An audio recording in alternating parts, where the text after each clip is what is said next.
All right, welcome everyone to Rugby Obsession. If rugby's your thing, if you can't live without it, hit that subscribe button now. You got to stay in the loop, right? We had an article sent in from the SouthAfrican.com, really interesting stuff, and it's all about EBEN ETZEBETH, the Springbok, powerful player. Yeah, absolutely. Big enforcer for the Springboks. Exactly, and this article's got us thinking about his future, especially with 2025 on the horizon. He's had a couple of setbacks, and we're going to dive deep into what this all means. Yeah, the big question is he going to be back in time? Can he overcome these hurdles? Well, the article points out that he hasn't played since December 7th, right? Failed that HIA, the head injury assessment, against Exeter Chiefs. Tough match. Yeah, I remember that one. So initially they were thinking he'd be back within the month. Pretty standard recovery. But it seems like it's been more complicated than that. Concussions, man. They're tricky. The article mentions dizziness, headaches, the whole 9 yards. It's a reminder that these things can linger. It's not just a bump on the head, that's for sure.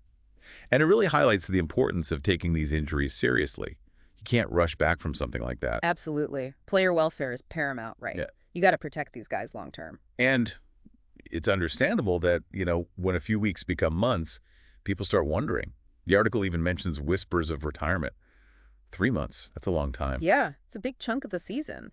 And for a player like Etzebeth, at his age, you start thinking, is this it? Thankfully, though, there was some good news from Springbok coach Rassie Erasmus, talking to Planet Rugby.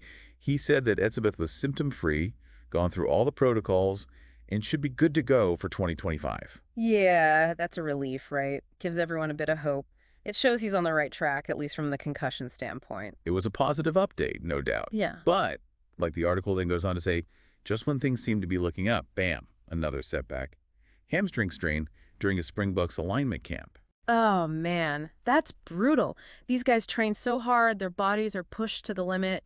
It's almost inevitable that these sorts of things happen. Yeah, you're right. It's a delicate balance between preparation and, well, pushing too far. It's a tough one. It really is. And this is where, those whispers of retirement, they probably start swirling again. You have to wonder, how much can one guy take? And this new injury means he's going to miss even more time. He was actually close to returning for the Sharks. They had that match against Zebre on March 22nd. I remember. Big game for the Sharks, and they could have really used him. Could have, yeah. But, what can you do? Injuries are part of the game, as much as we hate it. That's the truth. It's part of the deal. And it just adds another layer of complexity to Etzebeth's situation. But, let's not forget, the article also highlighted Sharks coach John Plumtree saying that Etzebeth's doing well from a concussion perspective. So that's still positive, right? Definitely. That's a huge plus. Yeah. So the focus now is on getting this hamstring sorted, and those are usually a bit more straightforward than concussions. That's what we're hoping for. Now, the article also touches on the Sharks' recent loss to Leinster, nail-biter, 7-10. And it kind of hints that, well, maybe having Etzebeth's, that ruthlessness on the field could have made a difference. Oh, for sure. You can't underestimate that. It's not just the physicality, it's that mental edge he brings. It's contagious, lifts the whole team. Exactly.